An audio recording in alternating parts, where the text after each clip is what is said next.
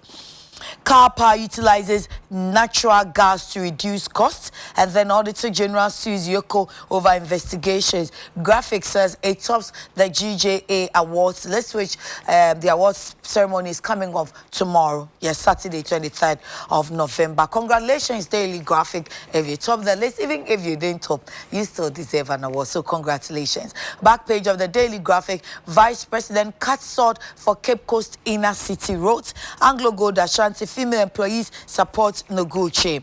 The Inside, Dan Boche, he says December 17 national referendum should be scrapped. Headline with Prince Shishepapayini and then Kasa. Headline were very interesting. If it's a uko story ni mwa, I say Semitia, Ebiakum, and to be who post, hey, Micron who ye wo social media and social media and some no. O far was a ubi uminu. Me and I'm say, aha, obey the Akasa. Said Dan Butcher says she doesn't support referendum. Say, really? Prince friend near Musan Fisa, you made that in Iran. He doesn't really support, but and they say found democracy, beauty of it. Now buying pay, non pa and session. The Ghanaian Observer, government rolls out more Sino-Hydro road project as VP Baumia cuts sword for 30-kilometer Cape Coast roads. New national youth policy in the offing. NDC snaps vigilante dialogue. It's on the front page of the Ghanaian Observer. The Finder, 650,000 tons of rice harvested. Importers agreed to buy local rice. Consumption to hit 1.17 million metric tons. On sa emuya semuya Ghana mua ekwafo mu ya de. Na emom ye say wo start say local rice campaign. Media house ko start yen. Omo kra mo ba no. Advert omo boni no makoyi efi say na mo ye ma musika no makwakoyi mo support and answer mo ye campaign for local rice consumption. Mamunyi mo me entiase say omunye se omo se mo adwuma na emom no nkakra say yetimi eye bi wa hanso a ebebo anti e bi a mo de mo import ban mo nchem na mo fa sika no enkra half na half na ebeka no so mo fa emwa any local ones nibi a variety na yekra muma in different tastes and mono na MY. Graduate joblessness to worsen in future. Senior Hosisa so Cocoa Board receives 800 bids in open competitive tender for cocoa roots. Fish farms suffering high mortality rates. And I'm Kombeba. Ghanaian Times, 170 suspected criminals rounded up. And then court remands 5 secessionists in prison custody. GJA at 70, congratulations to all of them and the members. Ex-President Kufuor, 113 individuals, organizations to be honored on Saturday, which is tomorrow. Daily Guide, all set for Fusuampofo's trial. Manhunt for Papavi as new group emerges. Yoko detains Council of State man over 700 million Ghana cedis. NDC boycotts vigilante dialogue. 170 suspected tourists arrested. Daily Dispatch is saying same thing about the terrorists, supposed terrorists that have been arrested on the Ghana-Togo border. This story, I'll take it for the last, is very interesting. Maybe I have no. Daily Statesman, Akufo-Addo on course. Survey shows government is now tackling major concerns of Ghanaians. Daily Dispatch, NDC stages. Daily Searchlight, NDC stages no show at Vigilante Dialogue. And the weekend today says GN Savings and Loan versus BOG, or GN Savings and Loans and a criminal case in Mama Dishia Somran Faso. GN Savings and Loans and BOG case adjourned to December 18. Youth employment is my priority, says who? An assemblyman, aspiring assemblyman. Or so no so beshe emebunu kutupani hiano. Hey, and the Chronicle story of the day. The Chronicle. Human flesh served in New York restaurant. Human flesh served in New York restaurant.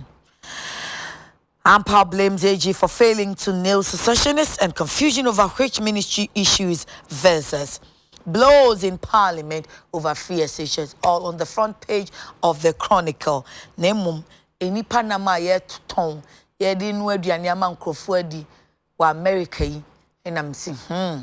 ya asem wo anopa mi se Awurade ye na bra kasa na ma me kam so si Awurade kwa me Yesu ye na bra na sisi a kra de Awurade ye na bra ye ton ni panam ye de ye aduane afi no wo manya ho kwan emra mo ho kwan ti wo mo beye amani pedi, and the restaurant is called Skins with the restaurant ni dinner no Skins. Sister if you do twimo amrusan be bobo so a kire yen na mom na no enani nansa ukwada no amafo frɛ ye ka kire ye say la Madina Nkwantanan Langma la Nkwantanan Madina Municipal Assembly and as a municipality ni mo no wono mo kanea street light no enso enye se area ni mo bro no mu de enkanea ne so ECG forma won kanea adaroma dum so bia ni baabia na emom kwantempon ne so kanea no enso kra eburubu so mi ma ye frɛ MC Eraba Fefe Jennifer Afagbeji ne bonkomo no se o kanea ne so oni highways for akasa omo say e fault omo ba ombe ya na asia banam sinti sa no ombe ye no sia omo se santi anytime there is a fault omo be frɛ wo mo na wo mo aba abehwe na eye benada no kra ofa office bra ye ne kasa no amanfo nso unim say ye mo it's all about you mo an ye so muti de mo be ka ene ebeye amanfo the message ba na wo mo send ye in calls na wo frɛ producers wo akire bra de ma me ne ka ne ntisa nkane ane nso and I'm near Auntie Jenny Castle. Auntie Jenny, oh, dear, and Uquadano sign for me and she say, and Kania no be our far Benadano. Well, what's your Kaniani so? Na said you know, Muye Nitian, Uquadan Missy Peppa, Missy Metrena, Joe, Sumpuchiano, Mia Makwa Crochet, in tea, a jammy duopi, mammy Eric, Wobede, and I'm near Eric, see Quanso and the driver Sammy. Tiana, you do no dear, could do a bear on Kno. And ye shall see fee entrance, border entrance, baby. I was so west to go for no name. Langma, a boshiano, UPSA, ewo ios west ogonti traffic light ni na ye wo mo hye enti efri legon presec legon wo kɔ ni nyina hɔ na eye municipality na no ye hye ase wo hɔ no mu no nkanea bia dani hɔ nkanea bia dani hɔ kanea bia dani hɔ enye ye call footbridge by footbridge by footbridge enti said ya mo hwe ni saa pepepe ene tie ye fi ho no ye call ye next stop next footbridge me anu area mi hye danim ti mi kodura afi na ne ye bisa adwuma ne saa obi ni mo obi kire enti ye first footbridge na kanea ni ho enu ye there's a one before Madina Zongo Junction and kanea ni ho ye fro kra fa so eni amanfo bonkomo then ye hu se amanfo odidwa papa wo footbridges na se. In fact, last one na ekodu ye na ye was ho de no set footbridge no was ho de no eno nso sports nyina was ye enti UTV me edita ya de pa chomo nsem adwana anope wo de aye news me se me amenya daje atwitwa ma no piece saa enti wo de baby a omudi dwane de ne bebrem na grasses ne nso fuafuo munyenjejeje se assembly anwa ene flag bearer bi bekọ akodo wodo amamu ni natem efi se ohu an ho betete no emu afu ankasa enti me kura me de me se eye grass bed flag bed no mu ensensan no se tie ni na ayere atretre abakwan nim ebiem de se hu ye ni se efri baby se race junction footbridge no ekono mi hu asori we EP4 asori ehonum na ye me hye so a mitimi de kai efri honum na ekone de street light ni so enti e kire say efri presec eba bedru race junction sa footbridge na wo race junction honum no ehono enso ultra race junction no wa kind light pole 1 2 3 third light pole no ehwo na hye ase so eno so akọ wani ma the next one na adum enti I say disco light na sisimu nsika aha so we so na we yadum enti ba akoso na de edisu na dum na de edisu na so na de edisu na dum na de edisu na so na de edisu na dum saa di kosi was ho enti was one kra no footbridge na wo right ne so de wo left na dum said de wo left na so so a de wo right edum ena womo ede efa so saa footbridge no so bi ho ma I say yenwie ye papa enti ebi ho a wo ma gye ho ya gye footbridge na no ye de yi nchansen bi agye ho bi saa asa ka adwuma bi saa e wo ho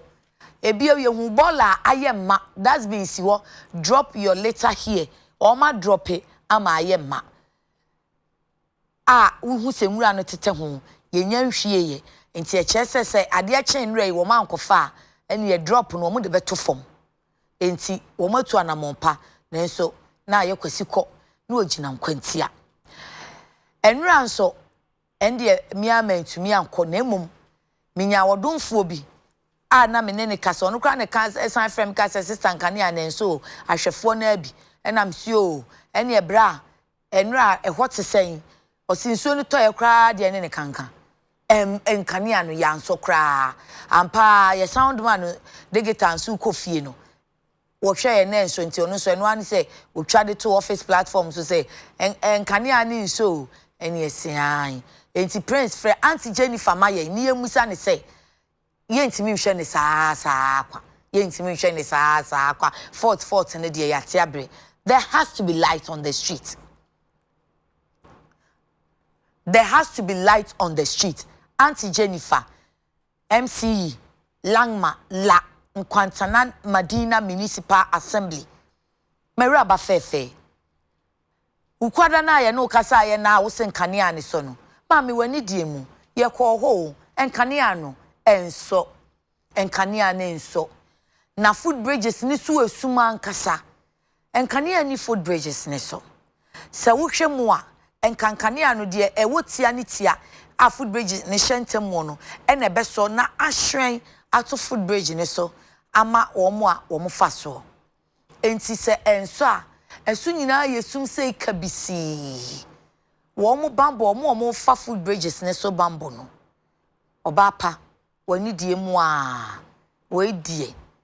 e wo se wo ye hu bibi wo ka se ye nkwohwe ye call ye so said ye wo ka ye no ebo ebra esi pai se ye fort nso na wo fa ho benada na so ye ukuada no anso a ene nwura anso enti prince san hwehwe ne biem frɛ ne maye wanya no oh your friend first one na eko na second one phone na dum oh wanya low battery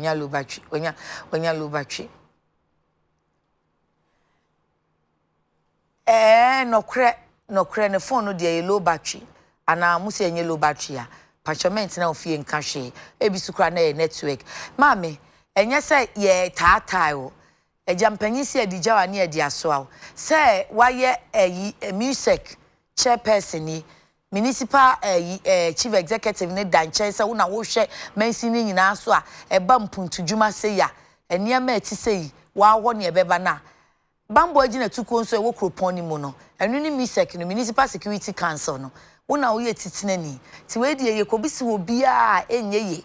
ye ni nam nyaja enti wa hwa ne ebeba enti na wo ba apa ye bo wo puni enti pacho mo amoban no mo mpem no mayense ne manfo no a wo som wo mo no wo mo anti ene yensu say is all about you omo mo tinti we die nyase ani na sano ene aya adwea se ye pese ye ha no ye peniye ye boa no na watumi aso mensini ni ye enti enye se bibia enti ba no kra ne se nra no ye se ye besen akona manfo minya obi obetwa sende me no ena manfo sha se se omo ma information say no kra street lights in it dear and so wo baby in fact ye ba na ya waso for no kra so mo wo case e free UPS wo ba na so na enso sa wo ya bedroom mo se wo tra mo na e free telephone office wo ba no ena eso na che se unya tisi enu ane so kakra na ena eso enti baby a enso no yesremo a o manfo ni ntia o baby ye dru ya street lights so just say a bomb say idie sa na ya something which is there yesremo a manfo nwra me brother si omo si o sister ene ekoso utu omu na kohwe ene ekoha na kohwe enam se enye hwe ye be ne nkakra wo de mo hudonti ene o man no ne adwuma na mepe no adwuma ne me de pa adwuma na mepe ni ntime ba metinem na anadwe no sisi ano se fiase wo ya nadmo ambassador me ma bombe ho ambassador for street light because ye ba bedi bronyan ense mondifo beba krom sankane a wo ho a ebo nipa ni hu kakra se ba se bibi ni na wo pese wodi obi bone se me kohwim obi bag me kodi obi bone a kane a ne to ne so a obe se aha ye kane ense moni nyina ye di ni sum enti na ye ni abre a ye sremo no enti municipal ne district chief executive for no yesremo ni die mu a monye enhwesofo pa na ye osom na monhwe mon kane anesem no ema mon krofo no na enhyeda nkoyisa ambassador machi ye nuo ya na ho te sen nyame adom na wo so ye nyame adom nye nkane ya idi anka me ho ye anka ho ye pa nkane na ye me problem ijaya ye boy de ye beso obi abuja o oh there be say bia na mpanyufo nim na wakwa apro no watwe o madwen siso na wo say Ghana for ye die ne ye bambo ni nyina aka wo bi ntina ya pa wo so mu ndi anim ti say ye hu a ya ka kire wo de o man so a na je say yakọ ese bo apa ye bi sa ado mu de ye o mu nkwa aprobo ni bi o oh yeah say na o mu yi na tinted omo glasses na tinted ti omo shede hu manager wonti omo no mo shede hu omo shede ampa say ye dey say dey plane na ye sampa roli ba fom ade obede tenchen otika no nsaso no wo twa ade no otenchen ye ko nyina wo twa ko saa omo so dey roli a ye behu no na tinted no nim na bro fudi the friend I see you no see me eno anu a ti omo no mu papa I see you no see me ye na mfo mu ye o hwe ya na ko se hwe de o chire wunya ho na wo de municipality street light aba be to TV so ma hu na me feel na bro fudi no I see you no see me ambassador na boko de nyame adom ya na afi na admofo mo ma ho keka na ko sen nso no guso a eto nso no guso na kra die ya no pay na nya asem ketwa ye keka ye se ejiri pa mo ye den ye guswa ye dwuma dada na ye boda ro ye dwuma dada na mo fa afoforo bia me frem oh ya sha ye say ye pa committees bi ohun ati so mo na ebe so na dwuma ni mu me fa nse nkensu atoi na nkomo nam na te eja reports no na mo de abeto mpanyimfo na mpanyimfo nso utu ho na mo tisa committees na eja this week ni last week nyina no ya sha ase pa unti say de ebe sakra mu pa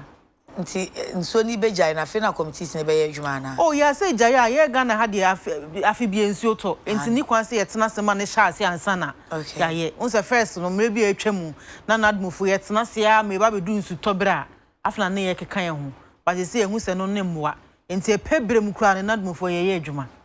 ene afie besim de ebe hwe mo kwan papa improvement beba pa ye be hwe mo kwan papa me sure bo improvement beba ye be hwe mo kwan ana me boa se ye be hwe mo kwan ambassador yemfa daily graphic de obokrata no na yenhwe ensem no de dan nim no alleged financial crimes ni court say Johnny on 5 million Ghana cedis bail. The chief executive officer of the defunct Ideal Finance Company Limited, Mr. Niko Tejani, has been granted a 5 million Ghana cedis bill with two sureties, one to be justified by the Economic and Organized Crime Office (YOCO) in a case involving financial crimes. Nijani is being investigated for allegedly misappropriating 700 million Ghana cedis of depositors' funds in the company. The executive director of YOCO, Commissioner of Police COP, Mr. Frank Edupoku retired, said in an interview with the Daily Graphic in Accra yesterday that the businessman was detained at the ministry's police station after hours of interrogation at the YOCO headquarters. Quote, yes, we took him through due process by interrogating him on the issue before taking him to the police station, he said.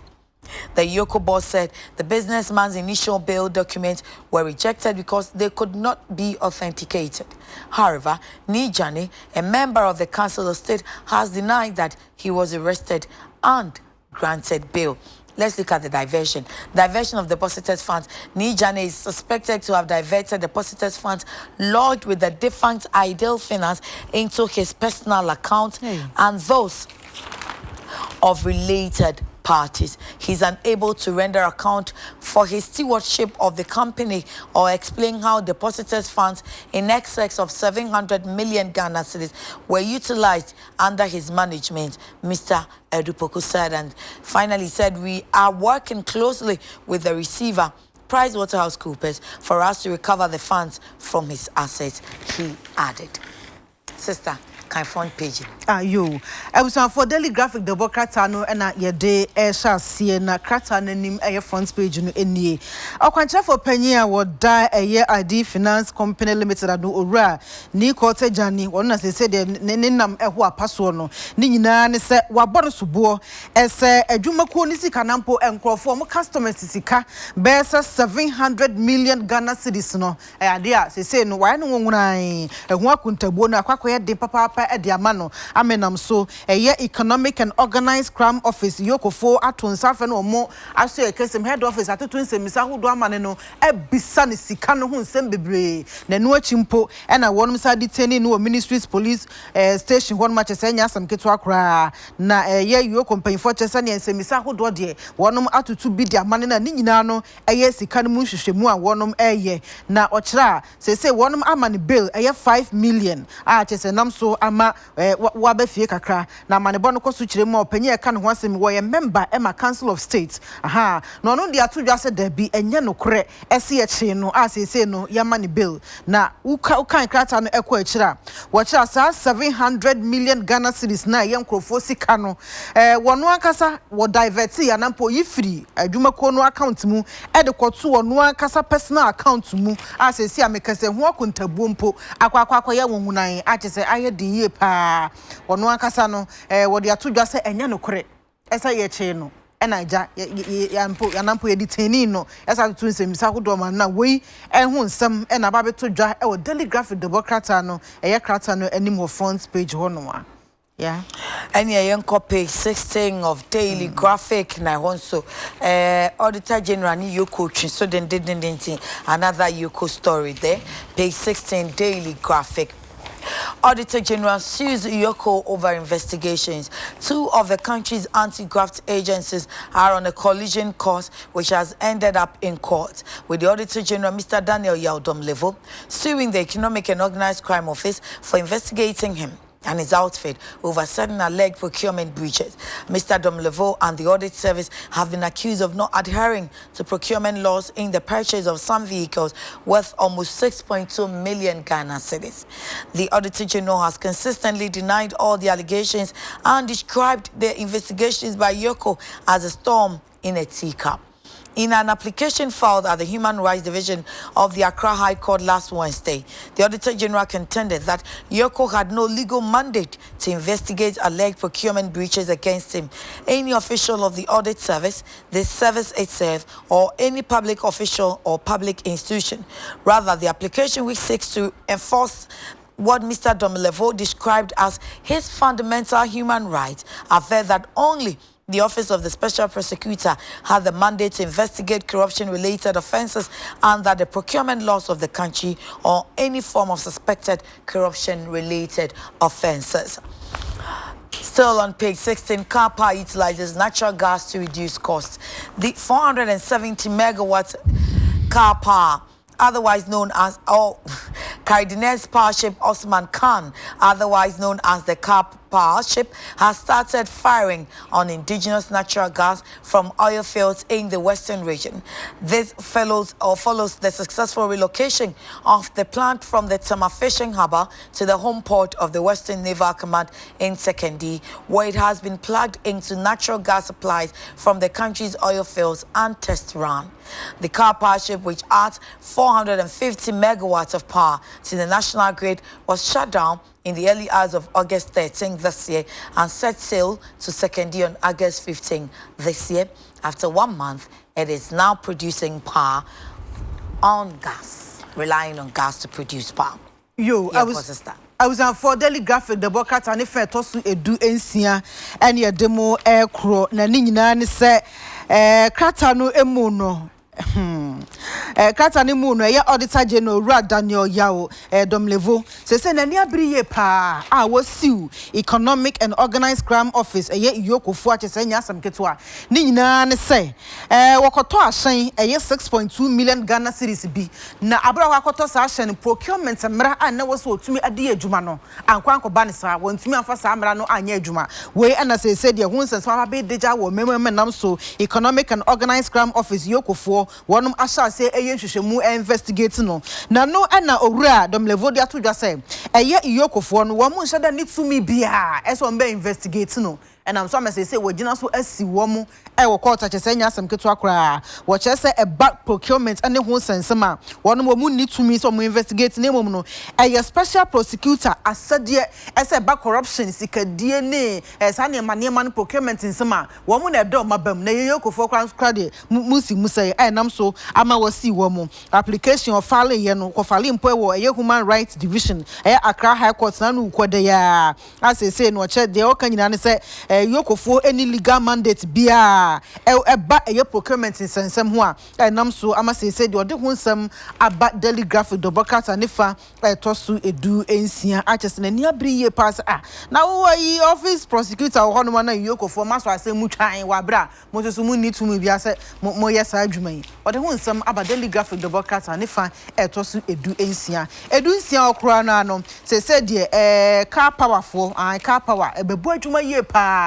na aboa amanyina mo hode ho sensem atumi akoyie wonom eba be use natural gas e de abo adwuma ye western region wonom ye kekanya asem keto a ebeboa amanyina mo hode ho sensem no atumi atoto ye jane nanso kama pa na 470 megawatts no na wonom e de ba be ka ho ama bibia ye kama na se sa plant ye ka ho asem kanene na wo Tama fishing harbour se so mda wakosi western region ho naval command second di wonom a eno no e ba be ye adwuma use natural gas no na a supply aboa ama ye nkania ho sensem no yesu manya dodo no ade na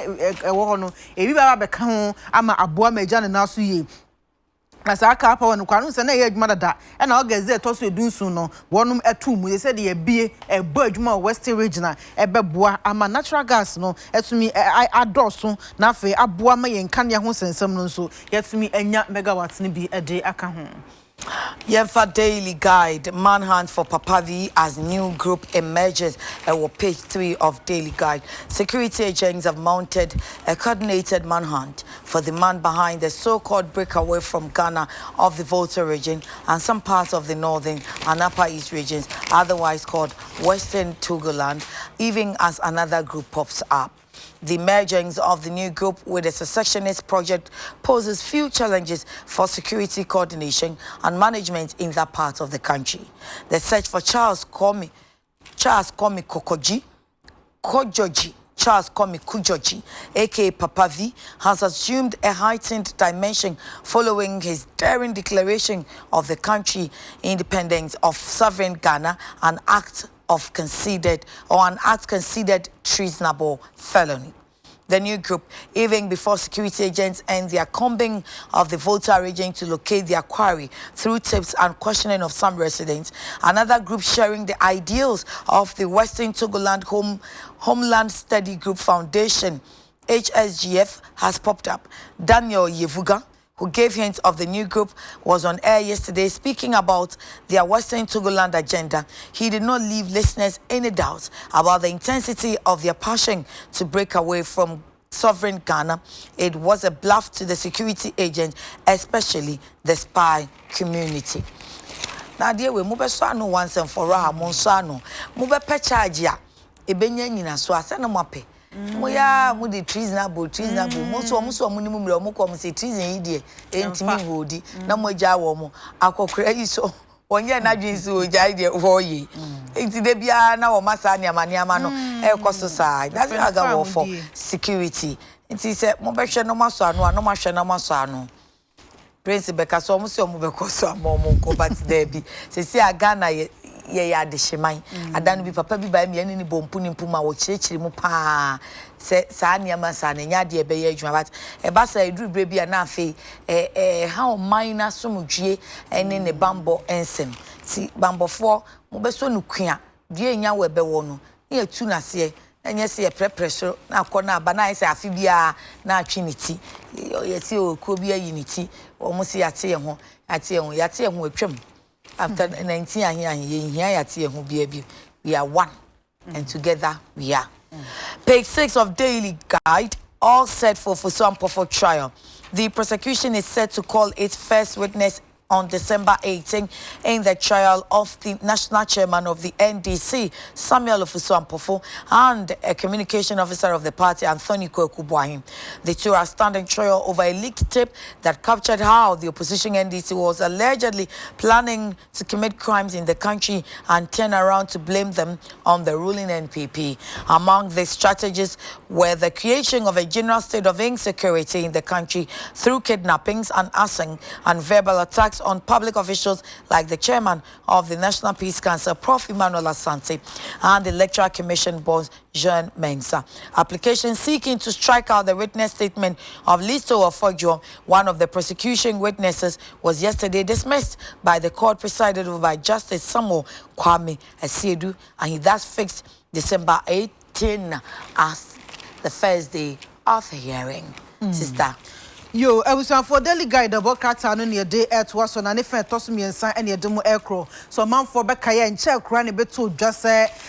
who call a year as through one man, which left from Mantam Volta region one man, a cook a crabby, a you mutsi at the year, much as one person at home, Eddie Free Ghana home, and nothing so a year north, any upper east region home, not for what do a Muan Casat from Togoland, or Mosunya or dear, and then on back to a maba, won't be your mum penny, won't be your marshal for, and my home send some APA or memo. A beto Ghana bambo former who ye dimpen, for no bring to just a debita. Ghana said a yadi kakan ye bako, ye be bako, asum jemu bibiemu, the sense yam penny, Emma or be a medicine, not woman from Togoland. Aha,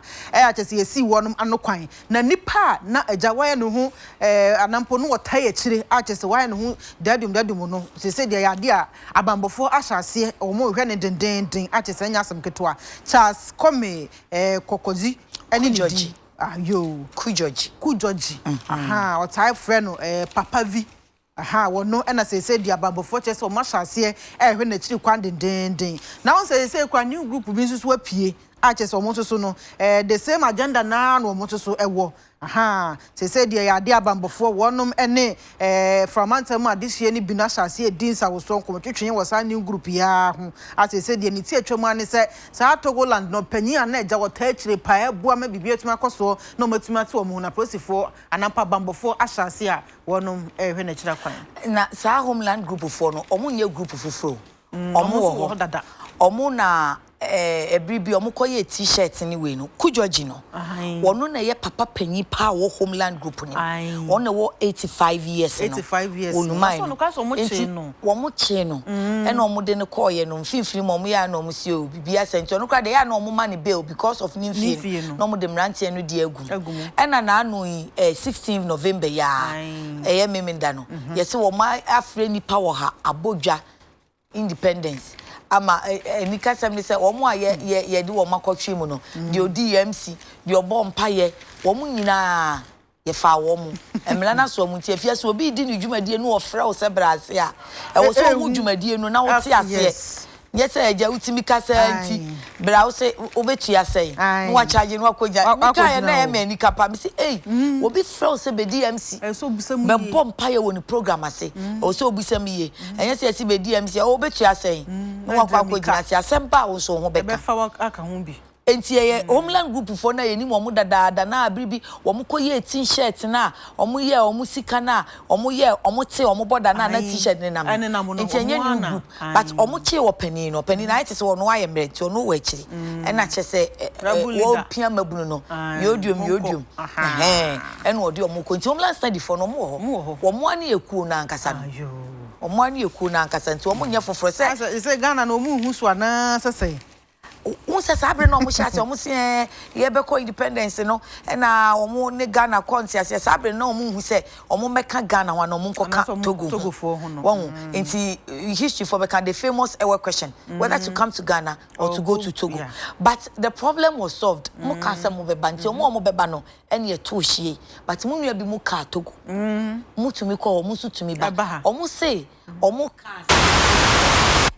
Ghana independence after 50 years no ye be mo matio enu na woni difo bi ba ha ye ni di nkomo so there was nothing like that almost omo ne queen e ko sa anti ase no sabe ne nyesi ohima eni ne beni for mo ne omo ko sa anti ase no but there was nothing like that e ma papa ne be kinkan ne ma no kra che ya na bibia sa ennim enti enu sa de no mo kan ni ho ma ebre no kra mo di independence be ma Ghana no committee no mo say call yi north east go no mo say Bolga upper east go ne miami ni na ani omo kasa ye no omo no mo ye in favor of joining Ghana yes enu na mo gina so amoto a mo te ase a mo be kan Ghana ho no enti se mo be cheche omo no ma te ase nya sa ise wo enu ni asam no e wo se ye cheche omo no mo te ase on ti ase bi nse da nya adwuma just wo kan se between ti sa homeland group na kasa no se won be hwe no wo magu na wo mu no because mo che papa no kra so ekuo ni wo ho ekuo ni wo ho e na wo indoctrinate wo mu wo hu sa na mo chi wo mu na mu ja wo mu na se eso kata kakra bi a na o ma sa aka enti o mu se mu adwope na o ma se apeja o mu se mu adwope na o ma se apeja enti na me ka se o se dua ebe wo no etu ase ntwa ne so ti se won be pen nso anu kra na o ma pen nso anu kra hu sa sister where we NDC there no where we are in page 12 na sex for grade okay BBC documentary no ehun samasia babiem na ye nto aso e page 12 se enko page 12 daily guide mo na say university committee it is no committee ne finding e se dey page 12 daily guide Legon lecturers breached code of conduct. The committee set up to probe Prof. Ransford Jampo and Dr. Paul Buteko over their alleged involvement in the BBC Sex for Grades documentary has found prima facie evidence of breaches of the University of Ghana Code of Conduct by the two lecturers. The two senior lecturers were interdicted in October 2019 after they were captured in the BBC's African Eye documentary, which sought to expose sexual misconduct in universities across West Africa. The committee has therefore recommended that the matter be brought before the university's disciplinary committee. This was contained in a statement issued by Stella A. Amwa, Director of Public Affairs. And if I just sent that story, Gridco staff bare teeth. Staff of Ghana Grid Company, Gridco, have threatened to embark on a sit-down strike and subsequently impress on the management of the power generator to cut power supply to customers indebted to it, which includes the ECG. The action, according to the Staff Association, is necessitated by the failure of the companies to fulfill their debt obligations, which is crippling the activities of Gridco. Speaking at a press conference in Accra, National Chairman of Staff Group of Gridco, Raphael Connell, said the indebtedness was not only affecting energy generation, but is having a toll on the efforts of the company to continuously maintain its equipment. Na ECG for say ya nemoka omanfo ntuamoka ene esese aban no hospitals ni schools no kania no muedu omo so de ne soso ya fia wamfia wa de say ya no omotwe we kra de domu kan ya me no omo ya adwen ai Odi eboso na fe wi a wa kire wa dwen. Bosto for daily guide the broadcast and if to say du mienu ne dem aircraft na eye Ghana Grid Company eye Grid kofo wonum e na e kasa yinyumafo no say de o mpeso mpuso mo kakra pa ne nyina ne say wonum e beti atua do boni fence strike no wonum be kobi na omo de ye say de o betena fie o mo do be ko adwuma na so mo ko adwuma won betena se din atro mo say gombo o mo nsohwe mu wo mo e na e kom do ma na o makodi de ndo mbedi na so adwuma pa fence adwuma de tofia kwa wo so munye bi eno boni be friends sit down strike na no bi eno mo ba beko wo mo e kire se wo mo yes strike na for mo dia wo so wo mo panyifo ne aban nyina se de be ya nkrofo a wo mo di wo mo ka wo mai bunu agu wo maso mo peso mbetua na ban ene wo mo panyifo be keka wo ho na fe wa dan sa aka na mo amasa sika no aba beka wo mo ensa na wo mo kire se no enye se ka wo mo de no enye yisiji nko na kire se ha wo mo na so wo hwa wo mo mfidi ahodo a wo mo di adwuma no ebi wo no mese wo mo tumi sika nye sa sika customer sika omu tuetu akakra nkane sika omu gigi enu bi na yede bo adwuma no ho bra yede bi tu omoka na afa so mu mfidie na omu de adwuma no so bi se ya na de asiesie se ya nkrofo a omadwen se omu ntue enu no ayade a ebenya sunsuanso bone pa wo mu mfidie nyina so ene ade se de omu se sit down strike no wo mu yes de be ya eka nkrofo de bebrebe no ni nyina no wo betumi aba betuatua na afa omu nya sika de aye omu nyuma se we ni nsma wonum ede aba wo daily guide the broadcast and fa etosu edu emienu ba ku bi so wanche on university lecturers yo abusuafo uba eye krata no ase wonum a enche kra na BBC fo wonum eye hwehwemu bi wo suapon ahodo mu wa Africa ha na ekowi ase University of Ghana na afenso Nigeria eye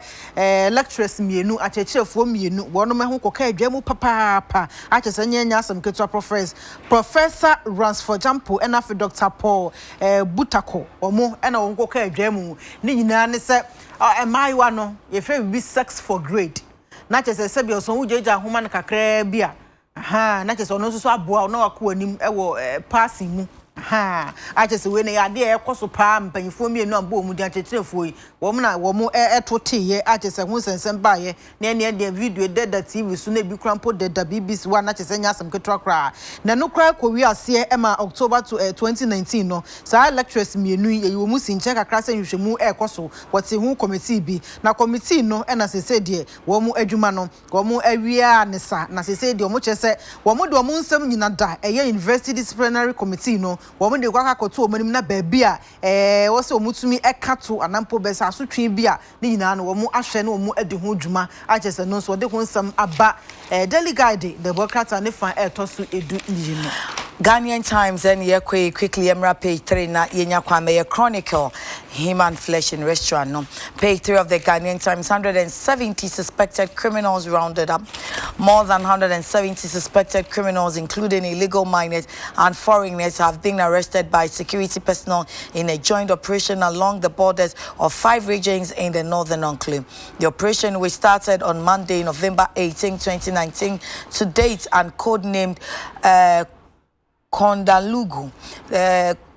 Kundangu the third or Kundangu 3 led to the retrieval of 108 illegal weapons, including unlicensed, locally manufactured and foreign single and double barrel guns. The exercise, which was aimed at preventing terrorist activities, illegal resource extraction, drug trafficking, dealing in illicit arms, smuggling, among other transnational crimes, was carried along the country's borders at northern, northeast, savannah, upper east, and western, upper west regions. A statement issued and signed by the Minister for National Security, Mr. Albert Kandapa, and copied to the Ghanaian Times in Accra today, stated that the national security-led operation was supported by other security agencies and bodies. It mentioned Ghana Armed Forces, Ghana Police Service, Immigration Service, Customs Division of GRE, Narcotics Control Board, First Cheek Commission, and Ghana National Fire Service. And he said suspects have been detained and exhibits kept for further investigations. Sister Efia, because when operation you did, and yasem ketwa, I'm so a friend is Kudangu 3. Swallow. Yo, I was now for Ghanaian Times about cats and if it's also me and son and your demo aircrow. Now, what just say a nipa babro, waha at your son 170. I see a passes of your son, 1 year would differ a mean for any year. What just say illegal, you might do one or more year mining and dear dinner more edward who noom. Our one in our can be. I dare say a year about before 1 Macquarie operation be a war, a share so, I'm so yet to me adwasa any pay. Now, this is our operation, no, Kundalu and your friend Kundalu the third. Aha. Now 18th November no na chese omo ehya ase as see anu kwampo muguswa what chese akodie illegal weapons makumako ha ene enwotwe 108 ene enya efiri wonum ekonom ene locally manufactured gun no foreign single ne double barrels guns nyina no enya bi edifiri omo honom na wose we buta ye da koma so nyina ne se wonum ebeboa ama awudisam aye anyambransam eta koso ahia so nyina no ne nyina ebetumi efiri honom ama yetumi hu erude no to nchen a enubone hu adwade eta akoso ahye so na afenso bu okwa na ye ton akode o honom ne didi nsemone smuggling na akodo ekoso ne awudisam nyina no wonum ehwe na afo mu de etu ase wo northern sector ye northeast savannah upper east and afi western regions wonum nyina na wey ayensem osoafo a wo hwe bambon sam so wura abet kandapa wode atodwa no wato bi ede amane Ghanaian Times trofo amayenso ye kinkan bi no national security for any this operation anymore security agencies do no a wono so abu aye manu tumi ekoso ene ene obubo obidin wose Ghana Armed Forces for buaye Ghana Police Service for kanwobi Immigration Service Custom Division amuwo GRA ena afe eye na Narcotics Control Board ne Forestry Commission ena Ghana Fire Service for dum januma for munyina eboaye masa operation tumi koso orada patch say suspects na echi wo say ye dia wo mu editing wono page 15 daily the Ghanaian Times, GJ at 70, ex-president of 413 individuals, organizations to be honored on Saturday. Hooray! The Ghana Journalists Association will on Saturday honor 113 individuals and organizations for their contributions to media freedom, independence and development in the country. The awardees, which include former President John Najikum Kufuor, who would be awarded the Champion of Champions of Freedom and Independence of the Media, would be honored at the 24th annual GJ Award ceremony. The event forms part of the 70th anniversary celebration of the GJA, which is on the theme Democracy, Freedom and Independence of the Media in Ghana, 70 years of GJA's contribution. Some of the awardees are, then it's on and on and on. Others in others in the same category. So which category are we talking about here? Let me see. Stokers and pokers of press freedom category would see Cameron Dodu, Elizabeth Ongine, Ajoy Boafari, Kwesi Pratt Jr., Malik Kwekubako, Ben Efsen, and then in that same category, the others they are Dr. Yao Graham, late Sarah Kolache, Ambassador Haruna Ata, Kwekuse Chiado, Komla Dumo, Anas Arimiao, Anas, Professor Audrey Gajeko, Dr. Steve Mantiao, Kwesi Chum, and Dr. Osei Kwame, despite. Yes. So, Director, congratulations. And congratulations to all the awardees. Maya Dinya, Mishra, Monemo, Modema, Mama Yenswene, Yete Babia, Yetumi Kasa Guga, Mamo Kwaina Antoa, and Kenchima, Yewehe. And Timunina, Maya Di, Tuche Mamo, Ye Mamu Trinkwa, Kesiano Koma, Mira, Dr. Osei Kwame, despite. And Papa Jack, Papa Mache. The bia me de manu ne tonkra nanso me wogidie se wo ho ye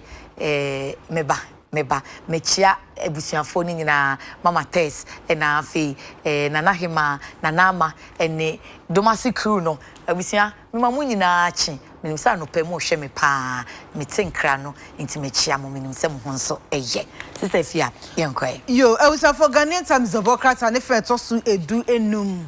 na ye demo aircrow ne no dia ba wo chesa Ghana Journalist Association o memu sam kyerɛfo nkabom ko GJA wo mu na ekasai nyame adoma me menta ebe wo chesa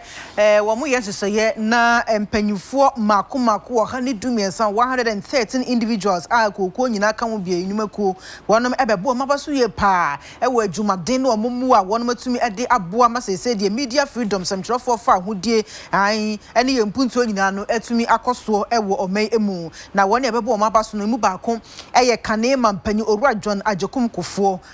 che wo mu bebo na baso bi pa wo chese no champion of champions of freedom and independence of the media eno ni abaso body a ye betam ede amano wo chese wei eye abaso body etoso aduonu enan ema GJA a chese nya asam keto akra we afi bi omoye afi we de na etoso 24 aduonu enan na afi we de ndere soronko de ntia ya soronko nyina ne se GJA enya mfie polipoli aduoso 70 years bam na chese hu afahye no ni nyina no abaso body no eye ade a wo mu ede erewremu asem to de atoso no say democracy freedom and independence of the media in Ghana na chese ye some trofo nda boadwumaku awodre wo memu no ye fa hodie a chese ye nyade ye adwuma no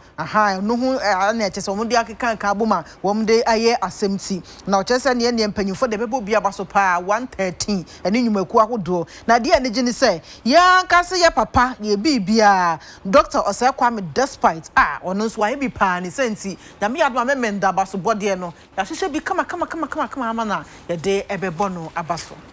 Yen Father Chronicle na yenwie yenkasa restaurant yasem horrific human flesh served in New York restaurant. Page 3 of the Chronicle. Where else but New York City? A newly opened restaurant within the city limits is boasting the nation's first license to serve human flesh on the menu. The restaurant, simply called Skin, received a license after petitioning the state and federal governments over laws against cannibalism. As a species, we are at the top of the food chain, and the only meat left to tackle was other humans, said Skin owner Mario Dorsey, a 4-star Michelin chef. We battled long and hard to be able to serve human meat in our restaurant, and the government finally considered that we were in the right. Dorsey says that he has been fighting cannibal ordinance laws for over 10 years and was finally given the green light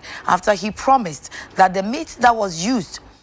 would only come from people who had donated their bodies specifically to his restaurant, knowing fully well that they would be eaten. I was for the Chronicle, the Democrats are no different to me and sa and I demo aircrow. Na we anwanwasam kakra na apie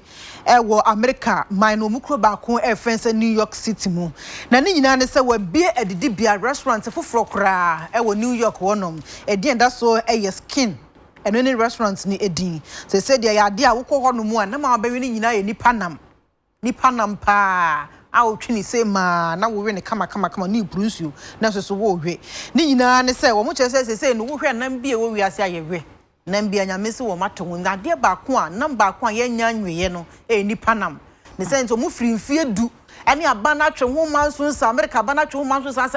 edipa nam a dara me anwi nipa nam mfie du no se de aba no atie wo masem no asopam ama ya ma wo mutumi krata se restaurant na wo mo bie Skin na wo mo bie a wo mo ton nuane no se de nam na kwofo beto ne de tu nuane no so no o makwame emfa nipa nam enka ho na say ni nyese bia wonam ho ane akokun na se bia de wako restaurant on akotwitwa na de wa abonkwan ana ye de wa achew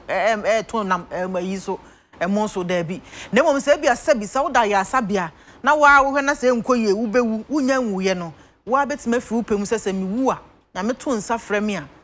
a yemfa me nam no ana me nipadua ye enko Skin restaurant wonom na afi yemfa nko bonkwan yenchi bi ni ade ne yemfa ton aduane no obusuafo nyina so befoa so na chese no wa donate body no na je say ye de woko na ye de wakobon kwan kama eno na je say apie e wo New York ye America mamu a je say restaurant in the skin eno na wo mo asase e di nipa nam eye aduane e de ama nkrofo no mo twe ho manso mfiedu abanati ama se de woko honom na enam na wo we no uni say nipa nam straight na wo we say before be restaurant hono wa unim say ha me kwe nam we na me kore omuni Africa yes we twa oketre matoton we na onwe nam na oketre makora say onwe nam na oni padua eh e dia ba enum de nkwa no sister ana nam ho ayeden wa America ho enam ho nya de na right be no right and so almost yawi nam bia bi o kan kama so pa aka ni yawi nam bia bi aka ni panam na yeden na nipa ni aboa na se nipa wa adwen a odwen na aboa adwen nam bia na yewe sister ye de ha de ye ni abreo ye koye nim ye pempuntu unia bema Francis Chemantin Kofigo se unim se wo gina wo ni boy man pa cho se man shout out why it man shout out kese pa Kofigo ni boy man ye chia wa no pay na mo ni boy man nyina ni abema ba ko pay ani motuma no da ubei si ejina mu ene ye bo na me just obi abeba ma o de dada omo sister wa we say o to vote o de da ro to vote ama oni abema ye kan nyame ya adom na so motuma no wa anya na adwuma ya na be say ya be say tuna mamo enti ni boy my for Francis Chemantin, or say that is the name. Sister, don't forget the name. Well, the name is Francis Chemantin, ni boy man in lecture area. Ube who say ni Kofigo so was aka Kofigo. Pacha woto barowai. And Francis so Francis oparian ni AJ. Or no say a tantra a lecture area. Or your checheni o dine hoso presby ni ba mapa. And was say opese wasum. Enti ono so tantra for mama no kwan no nsom wate ya mokọ akraka mo bete ne records wo nti eno no assembly fue ye obi se wono no obehwe se ye be empower youth no mo hye akese no munyai saade munyai abotre sika ne misi wonsem nkokasa obeye kwan but the also no obeye youth empowerment no o kan ya any committee na se nti no krafia me encha ne shout out kakra hwan o paper ya mu na me hu no also oni NGOs big din kita ho na o mabaye nchirechira today Daniel ni ayi ayite it's our friend say Shibare wonu kro open fa man here in lecture area wan kase obeye kwan wo se wo pe youth empowerment enti anji wo fosi wo munyi sika ti o mpam chew mo meye nkyerechire ma mabunu wo mi area na wo mu hu wo asade wo mu fa hu de wo sese so ye adwuma ye ma wo mu nimde no I think it's a good thing enti Shibare also anopay me ana me ma shout out minim no but me ya adwen wo ideas no I think say yes sign the obeye na me ya kwan na mema efie bia biogas toilet hey oko faska no way ubenya way chai ya na twimi ko kumase na papa ntiapo na ne ho te say nyame adom na assembly ayifu asema ye kan ba ko bi ebe hu North Central okay o say friend so bro okay ono so Maxwell nti enough interest for Maxwell say ono so motuma no a obebo am nti montuma no na so obeye den wano kwa de ma se de nyata ma musebusa ne mu yie biko no maso aye hye ane eja yare uni adaje obe nkro wunsi ne fomo na me besa ne yade nti za motuma no na so wanya adwuma na ye besa betu na mamu I so bro not so interest for montuma no ya this CD na Confanoche aya sabia D4 ward D4 ICU for doctors name necessary mo no maboa me pa yeda o mase o maboa eja mensa pa Josephine name Max so kesa munyina yeda masewate nso so emusa na eja ya me nhira mo sema mo afie ani ma yesere yeda mo ase pa eni apomudi adwuma yefo na mo firi akoma pam edi odo enim tiye eni ahofama eni ntiase edurbre bi ayafo ba ayasabia sabi asa adwene nya adwuma yade na so na bi nti omo ase na no akwada ya eyiwo woka no 2 years akwada ko last week ah ye jojo ne maame a koyese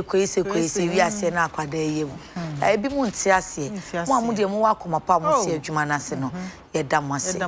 ye ni so de mu ye o na eja kosuo no bo ahina na ya mu ye na mo anye ne ye nso ya na ye beka nti se mo anye ne ye ne ye ka anya se bia ye tam mo ho aya na posifo bi atome nkro bi kwati mi cho sister posifo mi won so that's my own day say I don't know call myself say oh the police is my friend but me answer na meka enti mu ye ni ye ibebo mabaso enti D4 for kofa noche any ICU phone no if you ada mase ensa any apomudi adwuma phone na ye da mase pa on that note sister why na share watare Catherine L okay owo achimota ma 7 oni achimota mo ni na edin hwe ni mu Catherine me das papa matadi ona de hwe mo ya de pa ni Central African we bia ko ba bia na ne Catherine L edin sa so oni achimota mo ni edin hwe ni mu na Nash beauty care o mu so obubu ashi o station wa o mu se bad dreadlocks are f type bia won be de ama wo bonu bu so of ne nkoda doso o mu gina wo so ane se o mu wie Central person board dreadlocks ibi kama uko eye bubu as old station wa wo so pe Nash sister no board dreadlocks no obia betro oye ade papa na afentade mu nsu de wo ne Catherine L edi ensa so e da boafo ni nyina ase abisa for ye die ho akwa ba ye koba pa fe ye de apomoden healthline e wa Adekye Nsroma so bebre mu na owia ni abompunimpu ye ne Professor Stephen Asari Ghana ni de share wo America man no emo enti wadawroma twen ye basisia